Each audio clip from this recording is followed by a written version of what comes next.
para fazer a nossa próxima reunião científica. Hoje a gente tem o prazer de convidar a doutora Amanda, que é nossa colega, nossa coordenadora também, formada aqui pelo CEPET, de estar junto aqui com a gente, trazendo então um tema super relevante, que é o que a gente tem visto cada vez mais, a síndrome pós-terapia intensiva. E aqui, obviamente, vai fazer todo esse retrospecto. A Amanda é médica, clínica, intensivista, formada pelo CEPET também, coordenadora com a gente lá da Santa Casa, é professora da Faculdade de Campinas, doutoranda do programa de pós-graduação em Tecnologia e Saúde. Amanda, fica super à vontade. Até graça. Então, boa noite a todos.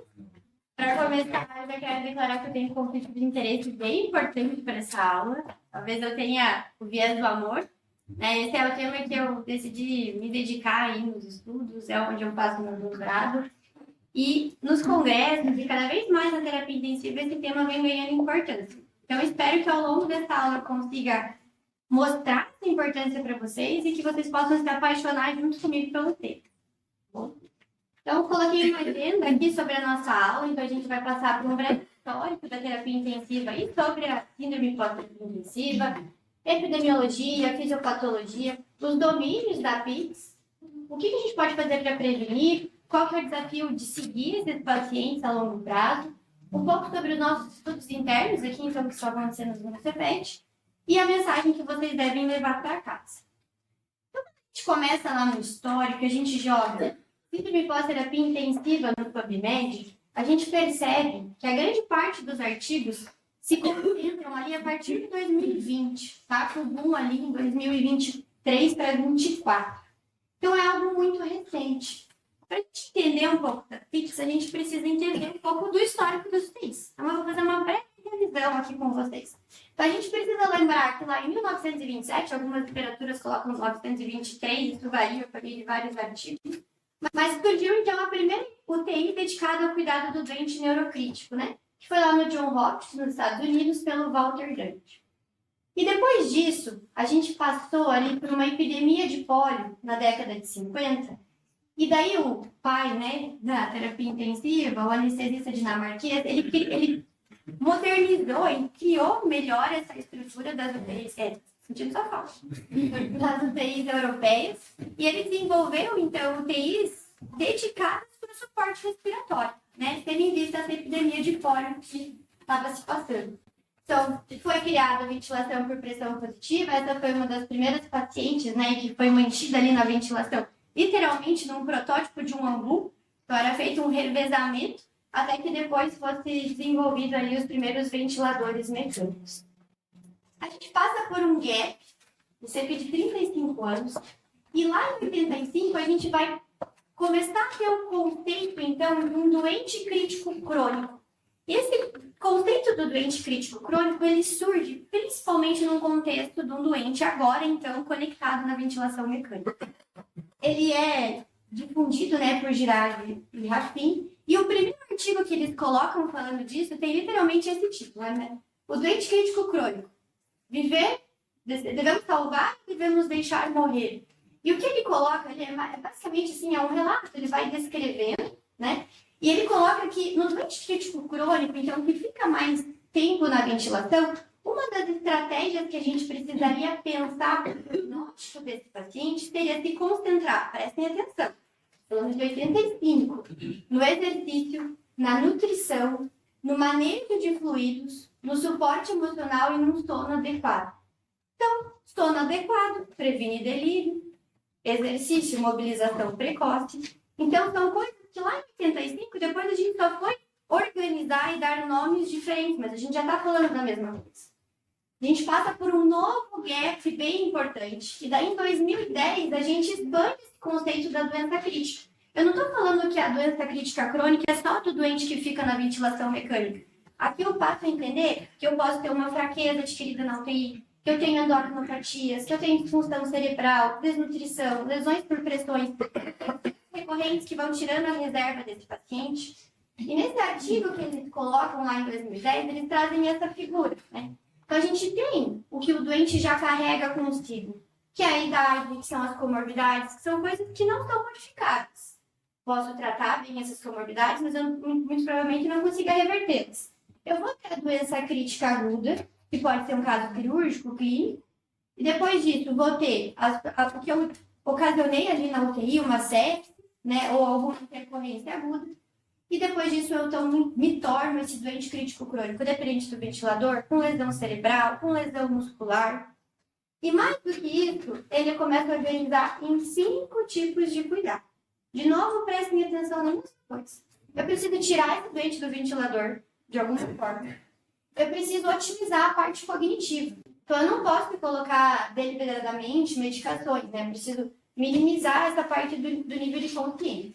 Preciso pensar em cuidado paliativo, comunicar bem as minhas metas e os meus planos, fazer essa transição do cuidado, seja para a enfermaria, seja para casa depois, e preciso dar suporte familiar.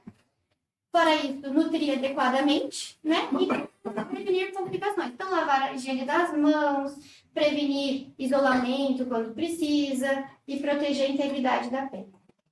Depois disso, a gente vai lá então em 2010 e a gente passa também a falar sobre a síndrome pós-sepse. E esse grande artigo falou sobre essa piora cognitiva de doentes com sepsis que foram seguidos por até 8 anos. Não foram todos, mas muitos deles foram seguidos por mais tempo. E nesse artigo, então, publicado no JAMA, ali em 2010, então no mesmo ano, o que eles observaram? Né? Eles pegaram um registro médico de pacientes que já tinham respondido a alguns questionários previamente. Depois, esses doentes acabavam internando por sepse. Lá na época tinha o conceito ainda de sepse grave, né? Então vocês vão ler isso ao longo do artigo. E eles iam comparar esses sobreviventes, então. O que eles perceberam? Então aqui, survey, segundo survey antes da sepse, o anterior antes da sepse e os 2 depois da sepse. O que eles observaram, ó, percebam a coluna aqui em vermelho, é que depois da sepse, esses doentes tinham lesões cognitivas de moderado para severa, de uma forma muito mais importante ao longo desse acompanhamento, sendo esse segundo acompanhamento aqui em 2,3 anos, mais ou menos, certo? E daí o marco definitivo para o surgimento da PICS foi em 2012, quando a gente formalizou, então, esse nome, né? A gente definiu essa síndrome de pós-cuidados intensivos, que foi formalmente definida por Needham, e definiu, então, os 3 domínios que a gente vai classificar na PICS, que é o domínio físico, o cognitivo e o de transtorno de humor. No mesmo ano, a gente começa a introduzir o conceito de PICS family. Então, a PICS passa a ser algo que não acomete só o meu doente grave, mas todo o seu microambiente ao redor. Esse é o artigo principal, que é quando a PICS realmente nasce, né? Então, como que a gente melhoraria os desfechos da alta da UTI desses pacientes? E se a gente vai ler lá, ele coloca, né, que a gente tinha um grande gap na literatura na época sobre isso. Eles definem a síndrome e colocam os domínios. Aqui nasceu a PICS. Então, em 2012, nasce o conceito e a terminologia oficial de síndrome pós-terapia intensiva. E a figura que a gente vai ver depois, lá nas definições que eu vou trazer para vocês do domínio, que a gente encontra no UpToDate, que vários artigos hoje utilizam, é exatamente a mesma desse artigo de 2010. Tá? Depois disso, a gente se preocupa. Quais, então, são as consequências reais desses cuidados pós-intensivos, seja nos sobreviventes ou seja na família? Qual a minha preocupação com cognição? Como que eu tenho que reconhecer isso? E são estudos que são feitos não só da parte médica, mas muitos em literaturas da parte de enfermagem também. Em 2020, a gente tem um grande impacto e uma luz se acende para a PICS pela pandemia do Covid. O doente com Covid, ele era o protótipo do doente que ia desenvolver PICS. Por quê? Porque ele ficava entubado muito tempo, ele fazia SARA, que também é um fator de risco, ele fazia várias complicações ao longo do internamento, usava bloqueador neuromuscular, fazia fragilidade motora. Então, ele era o protótipo do doente. Então, de novo, o nosso olhar se volta para isso. E aqui, em 2025, agora de novo vai ter um outro conflito de interesse. Aqui a gente está falando muito do que acontece na UTI, do que é o caos, de que forma isso vai gerar PICS. Mas, em 2025, aqui no grupo do CEPED, com a honra, né, de ter participado desse artigo junto com o Dr. Álvaro, sendo o primeiro artigo, então, do meu doutorado, a gente relacionou a fragilidade prévia do doente, né? Então, como era essa fragilidade dele, antes de internar na UTI, como preditor de mortalidade, tá? Esse artigo foi publicado, então, com todo o auxílio da equipe aqui da pesquisa do CEPET, na Scientific Reports, que é uma revista 1P1, e 8.000 pacientes foram avaliados e foram divididos ao longo da escala de fragilidade. A gente precisa lembrar que a fragilidade ela começa aqui no moderadamente frágil, mas eu já tenho uma classificação 2 para 3, que é um doente regular ou vulnerável. Ele está em risco de desenvolver uma certa fragilidade. E percebam que a maior parte dos nossos doentes estavam aqui. Ou eles tinham uma fragilidade, né, regular, ou eles eram vulneráveis. E o gráfico que resume, talvez, o artigo como um todo, e a figura mais bonita é a figura 2, em que aqui no eixo vertical a gente tem a sobrevida acumulada, e no eixo horizontal o tempo de permanência ali na UTI. E aqui a gente consegue perceber que conforme eu vou tendo uma maior escala de fragilidade, essa sobrevida acumulativa ela vai ser menor. Então, o que eu percebo? O que o doente carrega consigo, quem ele é, antes de ter um insulto agudo, também importa muito. Então, não é só o que eu estou submetendo o doente. E o futuro? Antes de pensar no futuro, a gente precisa entender o quê? Que no mundo ideal, e no nosso paciente também, o que a gente imagina, né? Uma família feliz, com saúde, filhos, toda uma família que se dá bem. Mas muitas vezes na vida, as coisas não são bem como a gente quer. E a gente vai ter alguns percursos e acidentes ao longo do caminho. E tudo aquilo que a gente tinha como perfeito e idealizado, vai ocorrer uma quebra, tá? A PICS tem a ver com isso. A gente está pegando um doente que estava intacto, perfeito, dentro do estado basal dele, e que sofreu uma quebra nesse internamento. Dentro dessa quebra, é a nossa função entender quais são os domínios mais afetados, o que a gente consegue juntar com o que. E falando em juntar, eu gosto de trazer algumas coisas históricas, né, para vocês darem uma acordada. Então, se a gente for voltar lá, bem lá atrás, né, na época do período Muromachi do Japão, de 1300 a 1500, existia um shogun que chamava Ashikawa Yoshimitsu, tá? E ele tinha um pote favorito dele. E esse pote, então imaginem lá um pote, esse pote favorito dele se quebrou. E ele ficou muito frustrado. E ele queria consertar e tinha que ser esse pote especificamente. E ele mandou esse pote para a China. E quando voltou da China consertado, veio, tipo, pessimamente consertado, como se tivesse quase grampeado. Não ficou funcional aquele pote. Ele ficou extremamente revoltado e pediu para as pessoas que trabalhavam com ele ali que dessem alguma forma de corrigir isso. Então, imaginem lá, tudo se quebrou. E daí surge, então, a teoria do... Não teoria, mas é uma técnica, tá, aqui de cerâmica, chamada Kintsugi, que foi desenvolvida, então, por esses funcionários dele. O que é Kintsugi? Kintsugi é ver beleza na imperfeição. E de que forma ver beleza na imperfeição? Kin, gente, significa ouro. Sugi significa reconstruir, unir, emendar, reparar. Então, Kintsugi, remendar com ouro. Então, eu pego algo que está totalmente destruído e vou remendar. Vou passar laca e vou unir com ouro. Isso significa o quê? Aquele pote que estava inteiro destruído, ele passa a ter várias veias e marcas e cicatrizes, tá? E elas são importantes. Mas a partir do momento que eu remendo, e que eu remendo isso com ouro, essa peça passa a ser única. Não existe mais nenhuma igual. Essa peça, ela conta uma história sobre o que ela passou. E talvez PICS tenha a ver com isso. A gente está pegando um doente frágil, que foi destruído em milhares de pedaços. Nesse internamento, ao longo do internamento da UTI, e depois no pós-alta, eu preciso juntar tudo com ouro, da melhor forma possível.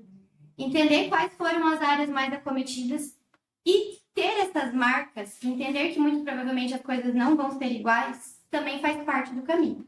E essa é a beleza da imperfeição. Tá? Qual que é a definição de PICS, então? Ela não tem uma definição oficial, mas eu tenho, então, 3 domínios, físico, cognitivo e mental, que vão ter, então, um desses domínios, ou mais deles, que foram agravados durante o internamento. Cuidado aqui com o doente que interna com TCE ou AVC. Ele já pontuaria como piora mental, mas eu não conto daí, porque é o motivo base do internamento dele. Lembrar que eu tenho o conceito também de PICS pediátrica que inclui os 3 domínios anteriores, mais saúde social, porque a criança ela precisa interagir, e o conceito de Pix Family, que aqui o grande acometimento vai ser muito mais relacionado ao comprometimento mental, então em relação à ansiedade e depressão. E na Pix Family, quem é mais acometido são os cuidadores e familiares que têm contato direto. Normalmente, um fator de risco para a Pix Family é ter um cônjuge, tá? Essa figura é do artigo de 2012, que eu falei para vocês que foi quando a Pix nasceu. Então, eles dividem Pix Family, afetando principalmente saúde mental, com sintomas, então, de ansiedade, depressão e transtorno do estresse pós-traumático. E na Pix do paciente em si, os sintomas de saúde mental são os mesmos, ansiedade, estresse pós-traumático e depressão. Da parte do domínio cognitivo, então, eu tenho alteração da minha função de executar uma tarefa, da minha memória, da minha atenção, da minha velocidade de processamento. Quantas vezes nas UTIs vocês perguntam uma coisa para o paciente tem um delay de resposta, seja verbal, seja motora. Em relação ao domínio físico, então, eu tenho essa alteração, seja pulmonar, seja neuromuscular e seja de função física mesmo. E qual que é a epidemiologia, né? Essa análise recente, publicada em maio de 2025, fala justamente sobre essa prevalência da síndrome pós-terapia intensiva, e ele queria correlacionar isso com o tempo de permanência lá na UTI. O que eles observaram é que ao longo dos estudos que tiveram uma boa representatividade, que essa prevalência acumulada foi de cerca de 54%.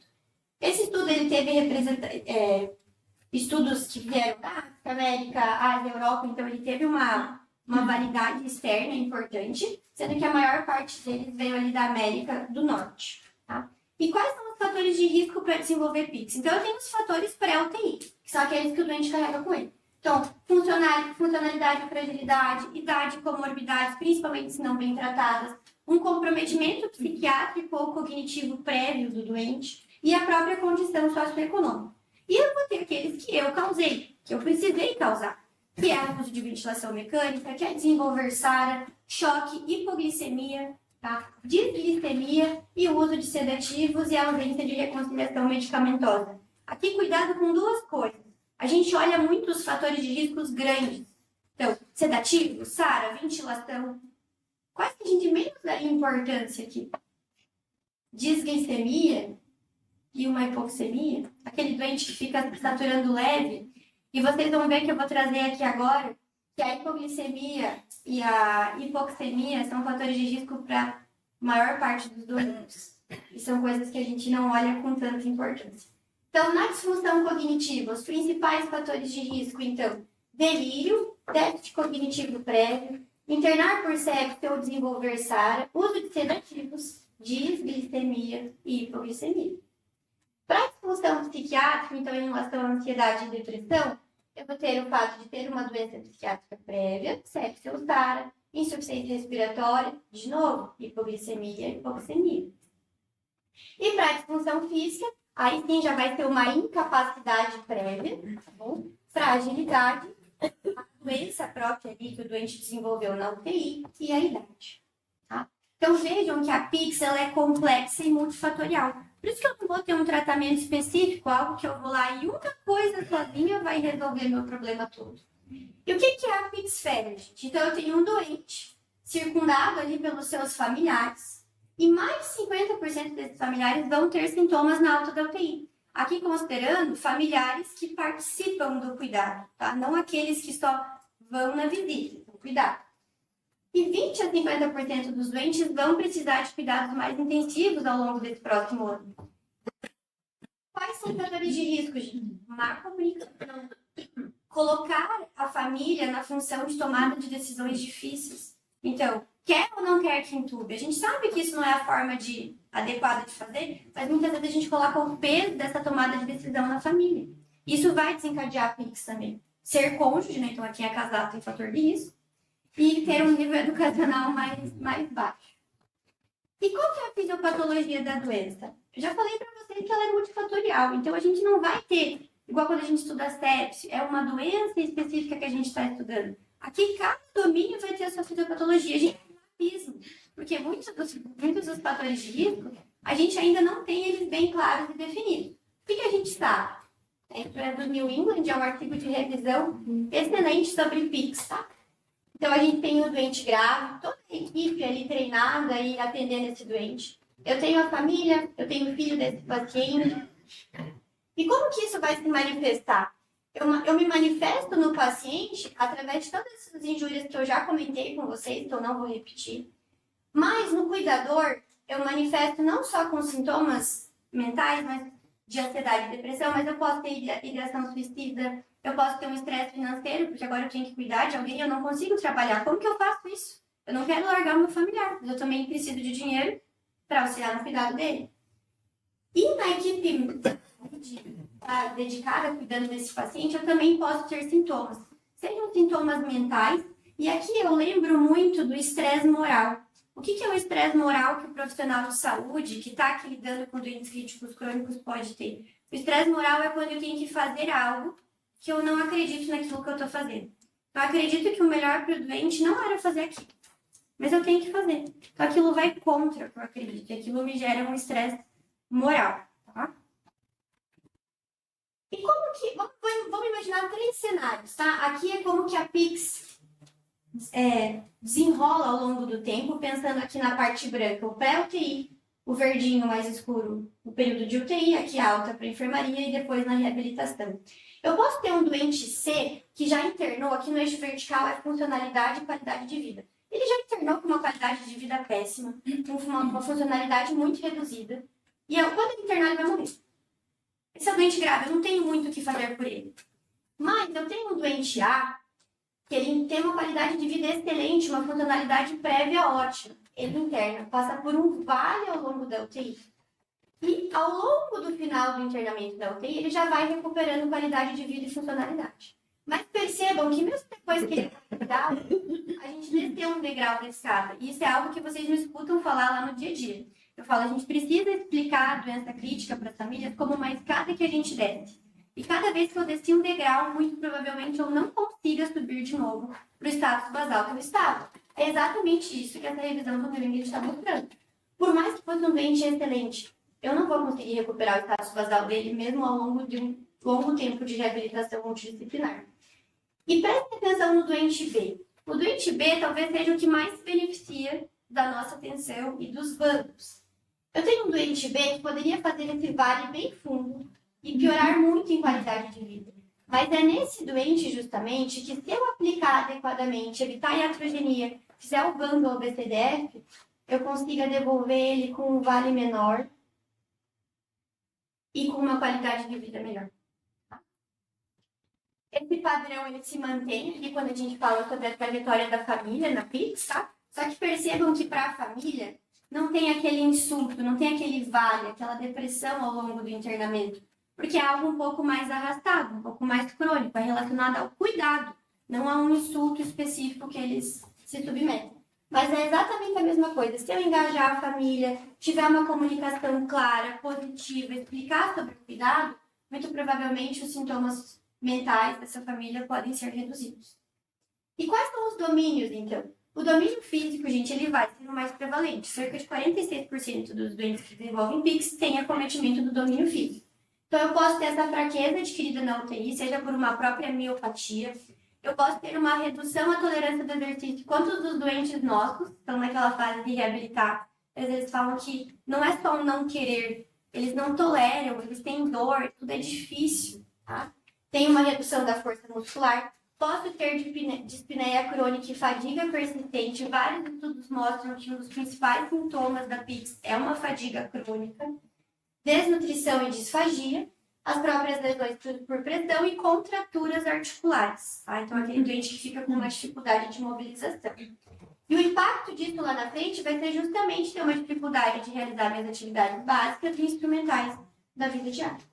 Quando a gente fala no domínio cognitivo, né, então cerca de 30% dos pacientes vão ter esse comprometimento, principalmente aqui déficit de memória e comprometimento da função de executar uma tarefa. Ele entende o que precisa ser feito, mas ele tem dificuldade de realizar ela, tá? E lentificação desse processamento mental. Então, muitos dos doentes vão ter uma gravidade desse comprometimento cognitivo ao longo lá de 1 ano, já vou mostrar um artigo para vocês, comparável a demências, tá? Ou lesão cerebral por TCE. E o principal fator de risco para o comprometimento cognitivo em si vai ser o desenvolvimento de delírio ao longo do internamento na UTI. Esse estudo específico que eu estava falando, ele é de 2013, foi feito pelo grupo do Brain ICU, e ele fala justamente sobre desfechos, né, ao longo tempo ali, cognitivos nos doentes críticos. Foram 821 pacientes que entraram na corte, e o que eles observaram? Aqui eles estratificaram por idade, tá? Então eu tenho um segmento, sempre a primeira coluna é de 3 meses e o outro de 12 meses, em doentes com menos de 49 anos, 50 a 64 e os acima de 75 anos. E o que eu consigo perceber? Que nos doentes acima de 75, muitos deles ao longo de 12 meses ali e no terceiro mês, eles vão ter comprometimentos importantes equivalentes a TCE e doença de Alzheimer. Tá? Então, um fator de risco aqui também importante é a idade, né? Em relação ao domínio mental, aqui é um pouco diverso, tá? Alguns estudos falam que ansiedade é o mais frequente, outros falam sobre depressão, muito provavelmente relacionado ao tipo de amostragem, tá? Então, a gente sabe que a variação ela é bem ampla, né, de 17% a 43%, e que o transtorno de estresse pós-traumático ele pode chegar a cerca de 44% nos doentes que realmente desenvolveram SAD. Fora isso, eu posso ter distúrbios do sono que vão perdurar nesse período de pós-alta, ideação suicida e transtorno por uso de substâncias. Então, esse foi um dos estudos que mostrou uma incidência ali de 22% de estresse pós-traumático e esse de 28% de depressão. Quando a gente fala, então, sobre esses conceitos, como que eu vou aferir isso? De que forma que eu vou avaliar a cognição do doente? Como que eu vou avaliar a ansiedade e depressão? Eu preciso de escalas para isso, não pode ser uma coisa subjetiva. E aqui a gente entra num segundo abismo. A gente não tem bem definido e padronizado qual é a melhor escala para avaliar cada domínio. Então, muito depende do meu enfoque, da minha população ou do estudo que eu quero fazer, tá? Então, o que a gente sabe? Isso aqui da sociedade ali de Critical Care. Eles falam que para cognição, recomendação forte seria o MOCA. Tá? O MOCA tem algumas restrições, precisa de todo um treinamento para aplicação. Eu não consigo fazer via telefone, eu precisaria de um doente presencial. Então, se eu faço avaliações sequenciais depois por ligação, já não seria possível. E para ansiedade e depressão, disparado, a gente utiliza a escala de ansiedade e depressão hospitalar, tá? Aqui como uma recomendação forte. Mas quando a gente vai falar da parte física, de estresse pós-traumático, de funcionalidade, de qualidade de vida, gente, aí é uma bagunça. Um vai usar aqui a 5D5L, o outro vai querer usar o RUDAS, o outro vai querer usar o COL. E isso vai ser um desafio que eu coloco até para o futuro da PICS. Muito provavelmente, a gente precisa de validações e entender quais são as melhores escalas, até para a gente padronizar de alguma forma e ter parâmetros de comparação futuramente entre os estudos. Tá? Esse outro estudo multicêntrico que eu trouxe para vocês, aqui ele é de 2021, tá? E ele, o que ele coloca? Esse é a figura principal, né? Ao longo de 1 ano, quais foram os principais sintomas que esses doentes relataram, né? Disparado, gente. Fadiga, ansiedade, depressão e fragilidade. E como que eu posso prevenir tudo isso? Então, eu já entendi que é grave, eu já entendi que esse doente vai sofrer depois, a família sofre, que eu tenho alguns fatores de risco controláveis, mas como que eu consigo prevenir? Então, o principal deles seria prevenir o internamento na UTI, prevenir que a doença se torne crítica. Como isso não vai ser possível na maior parte dos casos, se a gente tem um doente crítico, então eu preciso priorizar, minimizar essa sedação, fazer uma reabilitação precoce e evitar hipóxia e hipoglicemia. E aqui vai entrar o bundle ABCDF também, que eu já vou falar um pouquinho dele. Tá? Então, isso também foi tirado de um artigo, que são as 7 recomendações para a gente melhorar esses desfechos a longo prazo do doente crítico. E o que entra aqui? Ter um cuidado de terapia intensiva de qualidade. Bom, básico. Ele não pode morrer. Para ele ter um melhor desfecho lá na frente, ele precisa estar vivo, certo? Isso vai depender de eu ter uma terapia ali intensiva de qualidade. Depois disso, eu preciso reabilitar o quanto antes. E aqui a gente entra no gap. Eu não tenho serviços adequados de segmento pós-alta e de inclusão desse doente de uma forma precoce na reabilitação. Eu preciso considerar a limitação e a restrição da incapacidade do doente como um indivíduo. Preciso mobilizar toda a parte social de que tipo de equipamento esse doente precisa. Ele precisa de uma maca hospitalar, de aspirador, vai precisar de sonda, dieta integral. Como que ele vai fazer isso em casa? Então, eu deveria prover isso, né, de alguma forma. Ter esses segmentos estruturados a longo prazo. E o que é o 6? Né? Os pacientes não podem fazer isso sozinhos, aprendido do estudo Practical. Esse estudo Practical, na verdade, ele foi um estudo que foi feito, então, eles dividiram os doentes e metade deles recebeu tratamento pós-alta normal, standard care daquela instituição. E a outra metade recebeu um acompanhamento de follow-up em que os doentes eram aplicadas escalas. Para a gente ver como que eles estavam. Aplicar escala muda algo? Trata algo? Faz uma intervenção? Não. Eu estava assistindo o que estava acontecendo. Então, o estudo, depois eles concluem lá que não teve evidência, né? Mas por que não teve evidência? Porque eu assisti. Eu não intervi. E é justamente por isso que vem essa recomendação. Lembre que os doentes por si só. Eles precisam de ajuda. Eu preciso identificar um problema e corrigi-lo. Tá? E fora isso, sempre achar um jeito de dar um feedback, ter paciente próximo da equipe. E é aqui na prevenção, gente, que de novo vai entrar o bundle ABCDF, que a gente já teve a oportunidade de discutir um pouco no artigo que a Cecília apresentou previamente. O bundle ABCDF é um pacote de ações em que, se a gente fizer todas elas, eu conseguiria liberar, então por isso do ICU Liberation, liberar esse doente da UTI de uma forma precoce. E o bundle ABCDF, ele, se bem aplicado, isso tudo tirado do site lá que vocês conseguem acessar do ICU Liberation, tá? São dados deles. A gente conseguiria reduzir 78% a probabilidade de óbito em até 7 dias. Eu reduziria os dias de delírio em coma em 25% a 50%. E eu reduziria pela metade as reinternações. Tá? E o que entra nesse ABCDF? O agente. Então, eu precisaria controlar bem a dor. E a Cecília já comentou muito bem sobre as escalas que a gente vai utilizar. A escala numérica é para um doente que está acordado, de 0 a 10, qual é o nível de dor que ele vai colocar ali. Tá? A escala comportamental de dor, então, eu vou levar em conta ali, né? A expressão facial do doente, se ele está muito franzido, pouco franzido, se ele tem contraturas, né, dos membros superiores e de que forma que ele está acoplado na ventilação também. Ele está confortável? Ele está tendo a sincronia? Ele está brigando com a ventilação? Então, pontuam essas 3 coisas. Ele coloca até, de novo, isso lá do site do ICU Liberation, figuras para a gente entender o que pontuaria que é um doente com uma fase totalmente relaxada, e 4, um doente totalmente contraído. Tá? Isso depois vocês podem ver lá. Essa outra escala, que é a escala observacional de dor, ela, além dessas 3 coisas, então, ventilação, face e tensão muscular, ela leva em consideração movimentos que o paciente possa ter, tá bom? Movimentos de incômodo. Então, lembrar sempre, qual que é a terapia preferida para dor na terapia intensiva, que numa dor que não seja neuropática? Vai ser opioide. E com uma via de administração, preferencialmente endovenosa. Aqui, a absorção no doente crítico, subcutâneo, via oral, ela vai ser hepática, tá? A função de associar outros tipos de analgésicos, seja AINES, dipirona, paracetamol, é para a gente bloquear outros mecanismos de dor. Mas se o doente está com dor naquele momento, eu não posso esperar e eu não posso começar com uma analgesia simples, tá? A indicação formal é no opioide. E tratar a dor em primeiro lugar. Tem até uma frase que eles colocam que é: tratar a dor precede a calma. Então, se eu tenho um doente que agita, a gente já vai falar disso, muito provavelmente, a primeira coisa que eu tenho que fazer é reacessar a dor. Então, ninguém vai ficar calmo com dor. No B, acorde e respire. Mas como assim acorde e respire? É o que a gente tenta fazer todos os dias.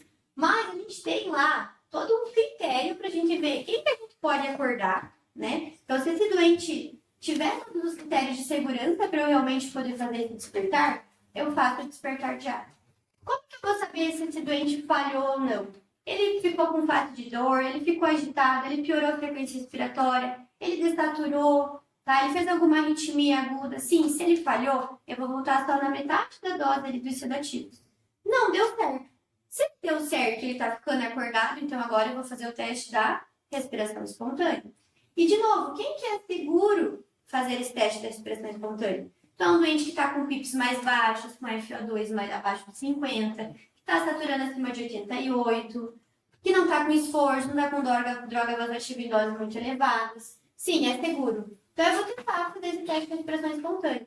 Sinais de falha. Um doente que desatura, fica taquipneico, que faz volumes minutos muito baixos e que fica ali com alteração do status mental, que desenvolve arritmia. Tá? Então, isso tudo a gente pode ter no celular ali, quando a gente está fazendo o teste, não pode ser subjetivo. Ah, tirei a sedação, deu errado. Mas o que deu errado? Qual é o critério que a gente utilizou? Tá? No C, então a gente vai precisar, então, avaliar a consciência do paciente. A escala mais utilizada de longe é a escala RAS. A gente vai sempre objetivar, então, um doente que tenha um RAS zero, que é aquele doente alerta e calmo, certo?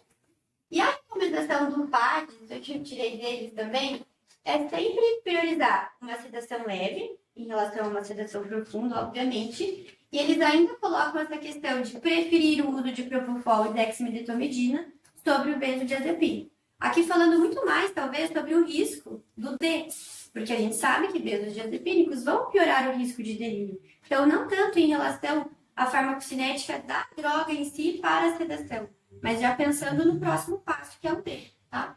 E delírio, gente, deveria ser rotineiramente avaliado pelo menos uma vez por dia em todos os doentes que estão na UTI, tá? E se esse doente desenvolver uma alteração do status mental, aí eu deveria fazer mais vezes, tá? Mas o mínimo seria uma vez para todos. Então, a escala que eles colocam de preferência é o CAN-ICU. A gente sabe que a aplicação do CAN-ICU não é tão simples, ela é chatinha, precisa de um treinamento. Então, muito provavelmente, por isso que a gente acaba até utilizando outras escalas, para que se torne mais factível isso ser feito em larga escala, tá? A mobilização precoce vai diminuir o delírio, vai melhorar esses resultados e ela é custo efetiva. E é algo simples de ser feito. A gente viu no artigo que não é simples porque depende de muita gente. Mas se a gente tiver postura, se a gente tiver liderança, se a gente insistir, e a equipe vai ter... Eles só entendem a importância do que eles estão fazendo se a gente também explica. Muitas vezes eles deixam de fazer porque eles não entendem o quanto aquilo vai mudar o desfecho do paciente. E é aí que a gente entra todos os dias, tá? Insistindo, ajudando. E no F, a gente lembrar que visita flexível, UTI aberta, permitir que os doentes possam fazer chamada de vídeo quando uma visita presencial importante não é possível.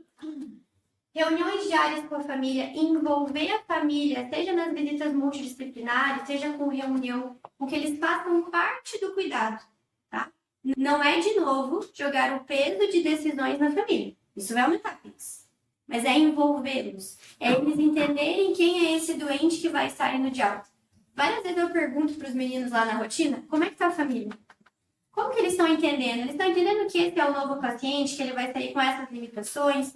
Quais são as dúvidas deles? Como eles estão se organizando para os próximos passos? Né? E lembrar que além do ABCDF, a gente pode pensar já no G e no H. E o que seria o G e o H? No G a gente fala sobre uma boa comunicação, seja com a equipe, seja com o paciente, seja com a família. E o H é handout materials. Então, assim, coisas que eu entrego. Pensem em folhetos. Folhetos que instruam a família, que eles entendam onde que eles vão alugar a maca, o que eles têm que fazer, que organizem o processo para eles. E o segmento desse paciente? De quem que deve ser seguido? Todos. Mas aqueles de maior risco devem ser priorizados. E esse é o nosso grande desafio. Seguir um doente pós-cuidado crítico é extremamente difícil. Pensam num idoso que não tem uma família para levar, tem uma dificuldade de mobilidade. Então, primeiro, que esse doente tem chance de faltar no retorno. Os que vêm, normalmente, são os melhorzinhos, os que vêm presencial. Então, eu começo a ter um discreto viés na maior parte dos estudos. Porque os que retornam não é a nossa pior parcela da população que foi de alta. Eu não estou olhando para eles. Agora, se eu faço só retorno telefônico, eu também não estou vendo o doente. Eu não tenho certeza que o que ele está me respondendo é compatível com a realidade. Então, é um desafio extremo de segmento, tá? Essa avaliação deveria ser precoce e seriada Isso aqui, pela própria sociedade, eles colocam que a gente deveria fazer essa primeira avaliação pós-alta de 2 a 4 semanas após a alta hospitalar, e as subsequentes seriam avaliando, desculpa, a recuperação desse doente. Esse segmento necessariamente deveria ser multidisciplinar, então com equipe médica, físico, fono, enfermagem. Se eu identifico qualquer domínio alterado, então eu identifiquei que esse doente está tendo ansiedade ou depressão, eu já devo começar um tratamento. Eu não posso só ver e assistir. E esse intervalo de 2 a 3 meses é o que a maior parte dos estudos colocam. Tá? E eles fazem esse segmento normalmente ao longo de 1 ano. Tá? Mas claro que eu preciso individualizar. Se eu tenho um doente que está demandando mais, eu preciso dar mais atenção para ele. São os estudos internos que nós estamos fazendo então aqui com o CPET, né? Então, a gente tem 2 grandes estudos, a gente tem o AFFECT, que é o meu doutorado em si. O AFFECTION, ele vem justamente sobre esse olhar sobre o pós-UTI, em que a gente avalia o AFFECTION, ele resume, né, tudo que a gente está avaliando, ansiedade, fragilidade, funcionalidade, depressão, cognição e qualidade de vida, tá? E AFFECTION de afeto. A gente quer olhar com carinho para esse doente que sobreviveu. São feitas todas as coletas do baseline, que vocês nos ajudam, tá? Vocês fazem parte disso, ali com a coleta do banco de dados. E a gente faz, então, uma avaliação com as escalas no paciente na internação, na alta, 30 dias depois, e depois 3, 6, 9 e 12 meses. Então, esse doente passa por 7 visitas, considerando o T0 aqui, tá bom? O objetivo geral é desenvolver esse modelo preditivo de incapacidade, esse vai ser o produto final do trabalho. E a gente tem, obviamente, objetivos específicos de avaliar a variação de qualidade de vida, avaliação específica de funcionalidade. As escalas escolhidas para avaliação, então, de qualidade de vida é a da OMS, do RUCOL. Tá? De cognição, a Pfeiffer, porque ela é uma escala que é possível ser feita via telefônica. Tá? Lembrar que o Mini-Mental, o NOCA, dependeria de um retorno presencial, os retornos são por telefone. Para avaliação de funcionalidade, o RUDAS também da OMS L12, porque ele é o resumido, completo é gigante. E a avaliação do status mental, então a escala de ansiedade e depressão, que é amplamente difundida. Então, trouxe aqui alguns poucos resultados parciais, que o Marcelo extraiu, inclusive, ontem. Então, já foram avaliados 454 pacientes ao longo desse período, incluídos 153, e a gente já tem lá que completaram um retorno de 90 dias, 121 pacientes. Tá? A maior parte deles aqui, 71% feminino, a gente não entendeu isso muito ainda, talvez seja uma pequena discrepância, com uma idade ali de 76 anos, a maior parte SUS, tendo o viés das UTIs da Santa Casa, a maior parte delas em SUS. E na escala de fragilidade, a gente percebe que a maior parte deles, de novo, compatível com o nosso primeiro artigo, estão no estado regular ou vulnerável, tá? E com um tempo de internamento de UTI ali de cerca de 4,9. Esse resultado é o que trouxe diferença estatística significativa, que basicamente é a avaliação da funcionalidade desse doente ao longo de 1 ano, tá? Então, aqui a gente tem nos 7 momentos de avaliação desse paciente o valor da escala do RUDAS, que mede o quanto ele é funcional. O que é ser funcional, gente? Funcional não é ter força muscular, é eu conseguir usar essa força muscular para executar uma tarefa, tá? Quanto eu sou funcional no dia a dia. Aqui embaixo a gente colocou nessa tabela os N's. Então, no início, na admissão, eu tinha 153 pacientes. Lá em 12 meses, eu tenho só 104. Alguns ainda estão fazendo retorno. Eles não finalizaram esse segmento. Por isso que a amostra ela vai reduzindo ao longo do tempo. E o que a gente percebe é que existe uma diferença estatística importante em relação à comparação do RUDAS de admissão e alta e comparação de admissão e 30 dias e depois lá 30 e 90. Como que eu observo isso? Então, observem que da admissão para alta, eles pioram essa funcionalidade. O DAS, quanto maior, pior. Tá? Mais incapacidade ele tem. E quando eu comparo aqui, então, que ele coloca 30 dias versus 90, é porque de 30 dias para 90 parece ser o período que eles têm uma leve melhora. Então, eu vou mudar de 24 para 21. Em relação à qualidade de vida do RuPaul e todos os seus domínios, percebam assim visualmente, eu não vou destrinchar cada um deles, mas que não tem uma diferença importante, tá? Esse é o nosso grupo de pesquisa, né? A gente no CBMI junto com o Dr. Aura, minha orientadora, e todo o pessoal aqui do CPET que vem auxiliando a Jeane, o Marcelinho, a V, né? Que eu só tenho a agradecer por essa ajuda nesse projeto. E então a linha de cuidado do paciente crítico, que é o nosso segundo estudo, que faz parte da assistência, mas que está acontecendo justamente para a gente conseguir estudar melhor essa linha de cuidado. Tá? Então, esse é o nosso símbolo do ambulatório, nós cuidamos de você. E o que é a linha do cuidado do paciente crítico? Ela coleta de dados, né? E vocês fazem parte disso, tá, gente? Vocês têm que ter orgulho disso, porque isso é um motivo de orgulho imenso para nós, tá? Então, toda a parte ali de baseline, esse doente vai ter de coleta diária o bundle ABCDF, que a Cecília está lá todo dia vendo isso. Toda a limitação de suporte que vocês também coletam. E a gente está vendo aqui toda a parte de desfecho da UTI, mas eu também estou avaliando Bartel, estou avaliando Pfeiffer para cognição, ansiedade, depressão e funcionalidade, isso seja na alta, seja no desfecho.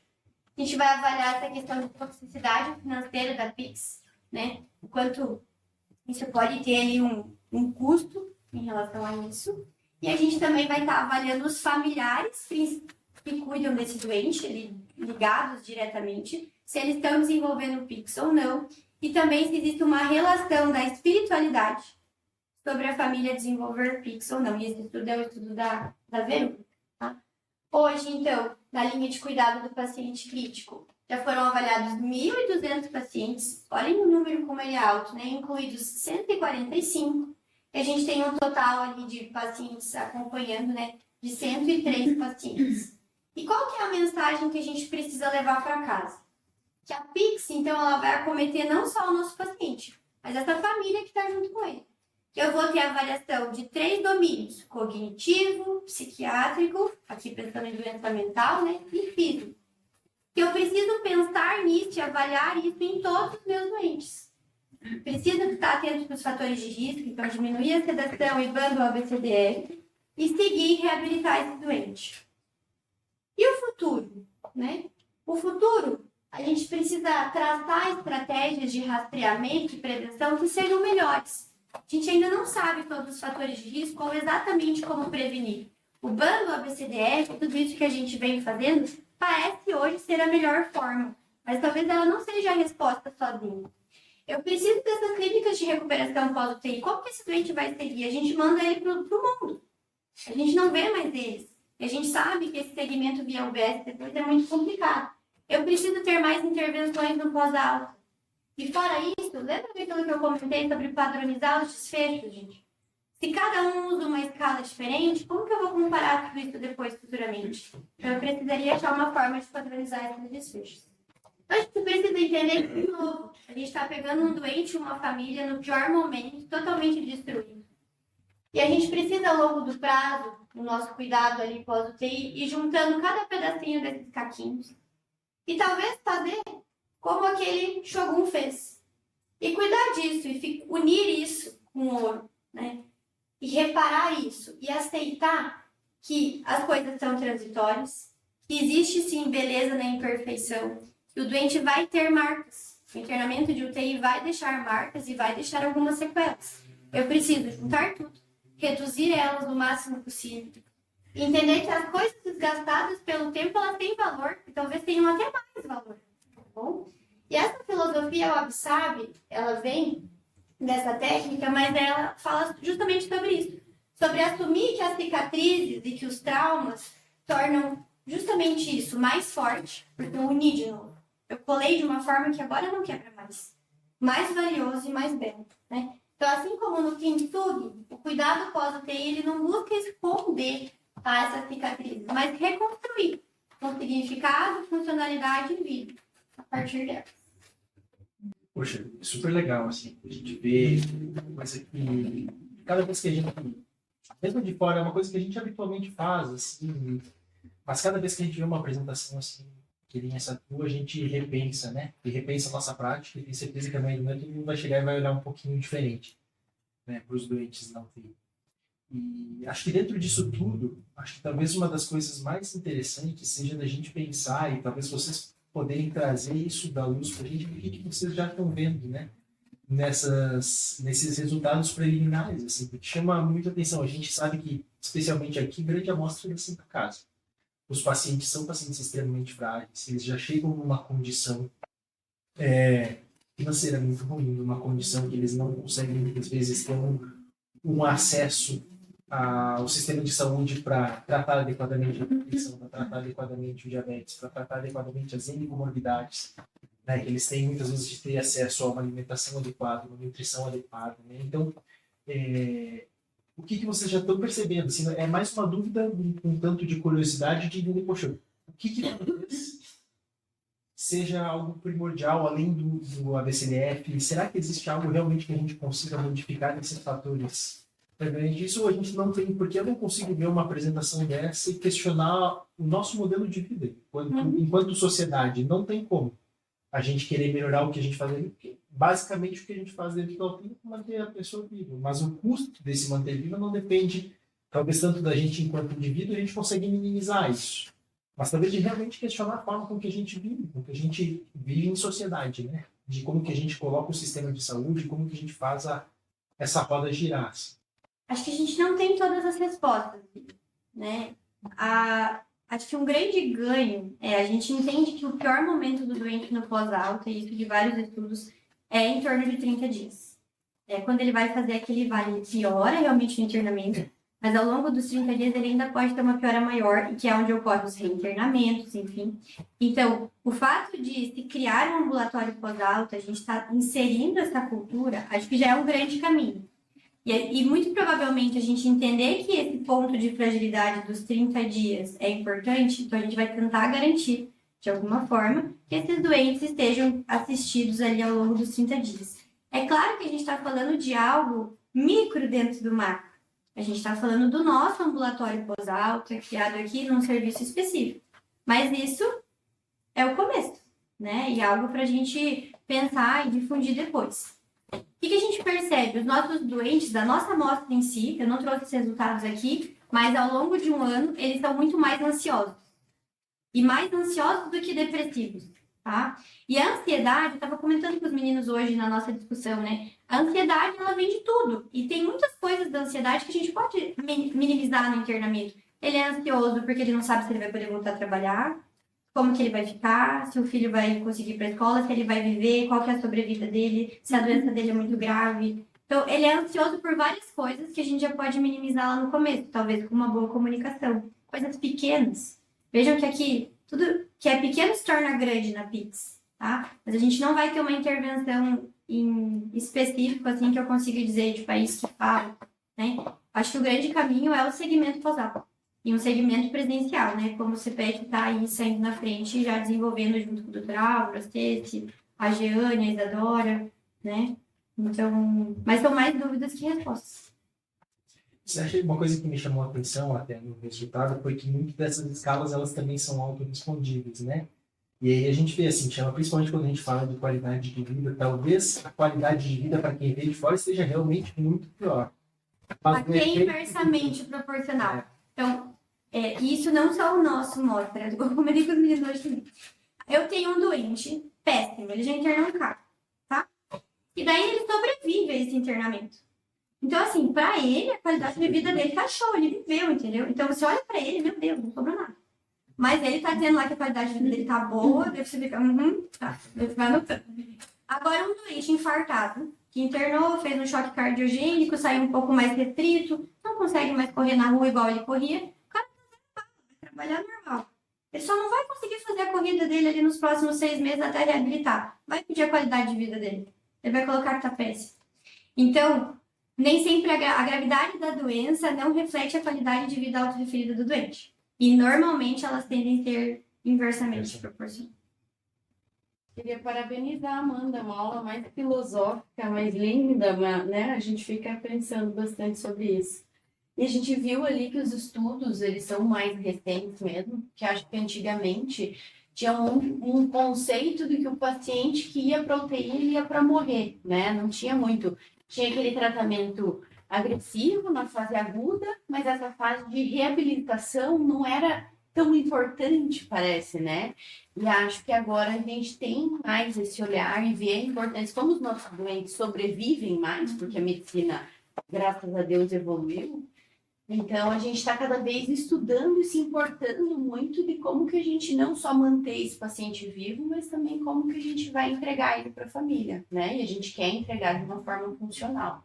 Então, acho que é um assunto que só tende a crescer nos próximos anos mesmo, e que legal que a gente está fazendo parte disso. Só que uma coisa que eu acho que é muito complicado realmente é a avaliação, porque esse paciente ele não vai voltar ali no intensivista só para dizer como é que ele está. No cardio ele vai, o cardio pede os exames, renova a receita, ele tem essa orientação. E já ali, talvez, né, nessa volta dele, pode, tá, eu vim aqui, mas, entende? Parece que Ele tem que entender a importância do voltar, né? É. E é por isso que o retorno só telefônico, a gente estava tendo uma baixa aderência, né, doutor? Porque assim, ele está ali respondendo perguntas, parece é algo assistencial e importante, mas ele não está vendo um benefício para ele mesmo relacionado àquilo. Quando esse retorno se torna presencial, a gente está falando de uma consulta. E a gente sabe que uma consulta com um médico no ambiente terciário, hoje pelo SUS, não é algo tão simples. Eles vão lá na UBS e nem sempre conseguem o que precisam. Então, para eles terem esse vínculo, se sentir assistido, ter a Cecília que está lá fazendo a avaliação das escalas, mas renova uma receita se precisa, faz a LME do clopidogrel para ele não ter que comprar, né? Então, ele, de certa forma, está tendo cuidado. Não é com o especialista específico da doença de base dele, mas talvez seja com o especialista no todo. Isso, alguém que enxerga ele como inteiro, né? Isso é legal. Legal, eu estava lembrando agora durante a apresentação também. Tem um artigo, acho que eu comentei com alguns residentes um tempo atrás, e falava, ele faz um paralelo, talvez um gancho com cuidados paliativos também, uma fala como os médicos morrem. E ele compara o tipo de intervenção que os médicos, em tese, ele fala, o grupo controle é de advogados, então para pegar um nível de instrução e escolaridade, mas ele faz um par de grupos entre o que um médico, numa condição de fragilidade, de doença grave, decidiria e optaria por conduzir, versus ao que a classe prescreveria e otorgaria aos outros pacientes. Então é uma reflexão bacana da gente pensar do tipo, se a gente estivesse numa condição de fragilidade, de internamento, de que forma a gente conduziria isso? E acho que quando a gente começa a olhar para esse pós-UTI, fazer essa reflexão mesmo. É difícil a gente tomar decisão para a vida de outra pessoa com base nos nossos valores. Então isso também, muitas vezes, a gente fica enviesado. Mas a gente pode se enviesar pelo outro lado também, né? Do fazer mais, do fazer ser extremamente agressivo e meio que se blindar, muitas vezes, até sobre um aspecto de proteção jurídica, sobre uma questão A gente tem que cuidar para de não um passar do encapsulamento. limite. Exatamente. E aí, quando você olha esse pós-alto, você vê, poxa, o quanto disso aqui eu faria para mim se eu tivesse na condição desse paciente? E essa pergunta é algo importante para a gente se fazer. Todos os dias para os meninos eu pergunto assim, chegaram a perguntar para a família como que era esse paciente antes, se ele tinha desejos expressos, do que ele gostaria para ele, porque às vezes a gente não está tratando ele, a gente está tratando a família.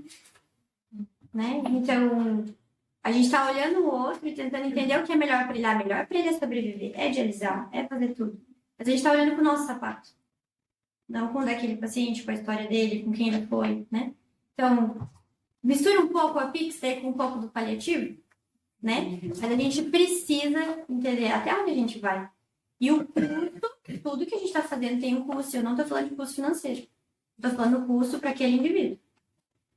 Né? Aquilo é viver? Não, legal. Laurent, tivemos uma conversa com você também. Sobre essa... é uma intenção difícil mesmo. Eu sei que é. A minha função é subir a regra e encher o saco de vocês. E a de vocês é defender o ponto de vista de vocês. E a gente trabalha junto. Não tem muito como. Mas você abordou um ponto agora que eu acho talvez seja o mais difícil da história. A primeira coisa é que não é intuitivo, para quem não está mais amadurecido, que a ficção começa na aula da UTI. É uma síndrome pós-cuidado intensivo, ou seja, estudou, tirou a droga, foi de função orgânica, ainda na UTI, ele já está sofrendo de PIX, ok? Então, começa ali a abordagem. Então, da mesma forma que a gente convoca vocês a serem muito assertivos em prevenir a intensidade da Pix, com o bando ABCDF, a gente também convoca vocês a minimizar o impacto dessa condição clínica já na internação da UTI. É ali que a coisa começa. E lá naqueles eixos que a Amanda apresentou no começo da aula, chega um ponto ali na parte de baixo que fala também do cuidado paliativo. E aí minha pergunta, e aí eu posso, não só para a Amanda, mas para a Vini e para a Laura, que são colegas ali que pilotam a UTI junto com vocês na Santa Casa,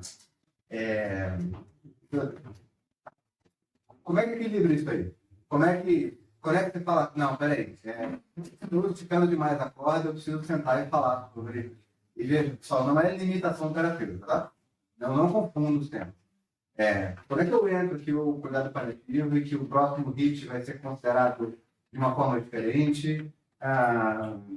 Como é que você equilibra? Não é fácil, não tem de boa, tem que não tem. Então, N variáveis que afetam a gente isso. Mas, de alguma forma, a gente precisa dar uma clareada para eles, assim, né? Puta, qual é a hora de chegar para a família, na visita do Beira-Leito, e quem estava comigo na Beira-Leito até recentemente, eu sempre comentava isso, não é uma visita sobre sopa hoje, chegar com ele e perguntar, e aí, o que te preocupa hoje? Como é que vocês estão? Sabe?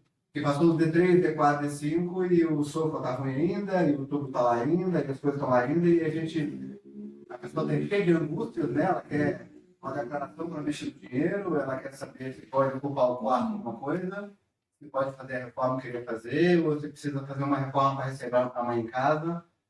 E a gente não dá essa abertura, né, também, para falar sobre esse assunto. Porque parece que abrir essa porta é do tipo, entrar num caminho irretornável de, poxa, eu não aguento mais de volta, eu não vou voltar agora. Então, me conta um pouquinho aí de como é que você, estudando tanto profundamente o tema, lida com isso no dia a dia. Não é fácil. Daí todo dia eu tô lá sofrendo com os meninos pensando. Tem dia que eu chego e falo assim, eu tô com raio limitador hoje. Hoje eu vou dormir, ficar tudo escuro quando tá doente na sua frente. Mas acho que é basicamente como o doente respondeu ao último insulto que a gente considerou tratado. Se a gente percebe que já tá lá no segundo ou terceiro insulto, a resposta não vai ser igual à primeira. De novo, a escada, a gente tá descendo, então a gente tá ficando num nível muito mais baixo aqui, né? Muito provavelmente ele não tá subindo novamente, a gente tá vendo o doente aqui. Será que com o doente aqui, com essa funcionalidade, com essa qualidade de vida, eu vou tratar mais no insulto? Vai ficar muito mais a resposta àquilo que eu fiz do que algo... A tua prática, tu veio falar o trial? I see o trial. O Pau de igreja? Primeiro que eu acho que essa foi das melhores reuniões magnas que nós já tivemos no CPET Introduzo. Tá? Pela sua aula, obviamente, né? Você está muito madura, você está estudando isso, está profundo, você já consegue fazer síntese, passou uma mensagem que é legal. Mas é também muito legal pela participação de todo mundo, né? Como todo mundo se interessou, participou, todo mundo, alguns, puxa vida, eu nunca vi isso, é inacreditável, né? A unidade de terapia intensiva fez 2 síndromes. A síndrome de disfunção e falência de múltiplos órgãos, e agora fez a PIX. Antes da unidade de terapia intensiva, nenhuma dessas 2 existiu.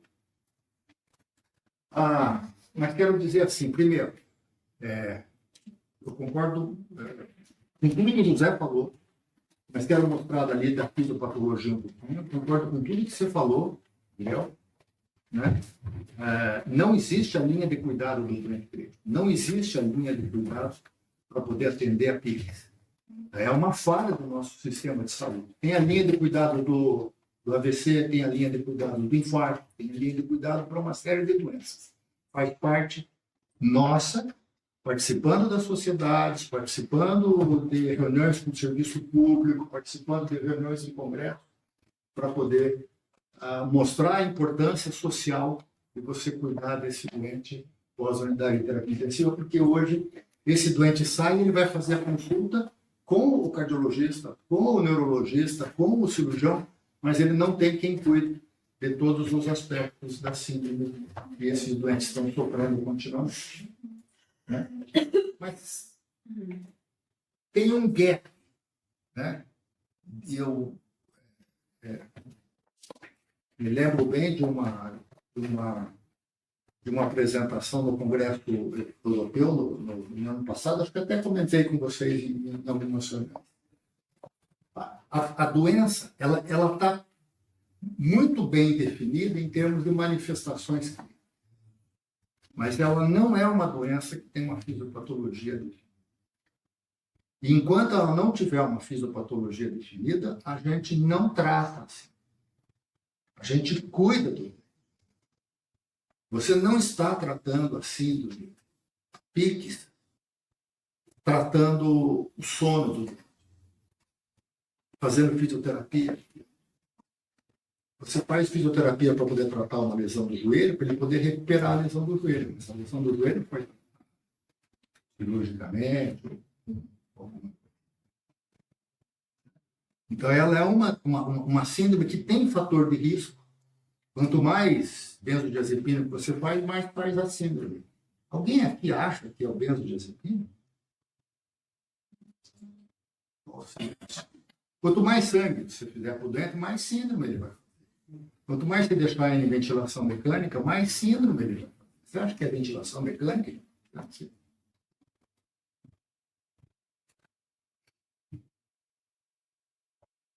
Não é, né?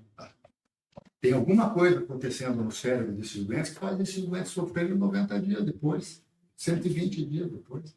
Alguma coisa no músculo. Isso é inflamação. Então, tudo isso que vocês aqui viram, esse doente aqui, ele inflamou. E depois ele tem que reparar. Não existe tratamento para reparar. Não existe. Não tem nada que você possa fazer para o músculo. Você tem que esperar o doente se recuperar sozinho. Tudo isso que vocês viram hoje, protocolo ABCDF, e essa noia, essa obsessão para poder ter um programa para o doente, para poder minimizar dano, para poder não deixar, tirar a ventilação mecânica o mais rápido possível, para que ele não faça pneumonia associada com a ventilação mecânica, que ele não faça sangramento, para que o estresse da mucosa gastrointestinal possa se recuperar o mais rápido possível, porque quanto menor for o tamanho do estresse, mais ele se recupera. Essa figurinha aqui é relativamente falsa. Ela serve para alguns doentes, mas a maior parte dos doentes eles fazem assim, ó. Eles têm vários insultos. Cada hemorragia digestiva que o doente faz, cada remedinho a mais que você faz, cada tempo a mais de ventilação mecânica, cada tempo a mais que o doente fica na UTI, mais ele faz infecção por cateter, mais ele faz infecção urinária, mais ele faz falha. E aí ele não se recupera, possivelmente. Porque o mecanismo fisiopatológico da alteração cognitiva, da alteração mental, da alteração neuromuscular, ela é inflamação. No final das contas. Então tem um gapzinho na nossa corte de que nós precisamos de avaliar imunomodulador, biomarcador, durante esse período, para poder saber o que esse doente está fazendo. Né? Eu fiz uma revisão de uma inteligência artificial que existem 47 biomarcadores que estão relacionados com o desenvolvimento da alteração neurológica posteriormente. É isso que vai fazer a gente entender, e é isso que é por causa dessa obsessão aqui, para poder cuidar do doente. Porque você minimiza o processo inflamatório. E minimizando o processo inflamatório, diminui mais lesão cerebral, muscular, pulmonar, do tráfego gastrointestinal, tudo isso volta a funcionar mais rapidamente, se você minimizar os impactos. Esse gapzinho na nossa corte, ele pode ser, de alguma forma, se nós fizermos uma fluoroteca ou um bioreprodutório, tá? Essa vai ser a próxima noiazinha. Já que nós estamos medindo todas as outras coisas, as outras escalas, a gente precisa saber se esse doente está muito inflamado, se ele está muito imunossuprimido, se é neurológica, porque tem vários biomarcadores neurológicos, vários marcadores hepáticos, vários marcadores gastrointestinais. musculares que possam de alguma forma representar. Precisa de dinheiro. Né? A gente precisa de ir para o caminho das agências de fomento, né? Para poder conseguir grana, para poder fazer uma soroteca e entender melhor o que está acontecendo. Aí vocês vão poder dizer que vocês estão tratando. Não, a única coisa que nós estamos fazendo é minimizar, né? Tratando o fator de risco, e tirando o doente do risco o mais rápido possível, fazendo com que ele saia da UTI o mais rápido possível, porque ele inflama menos, ele vai ter menos piques depois. Ok?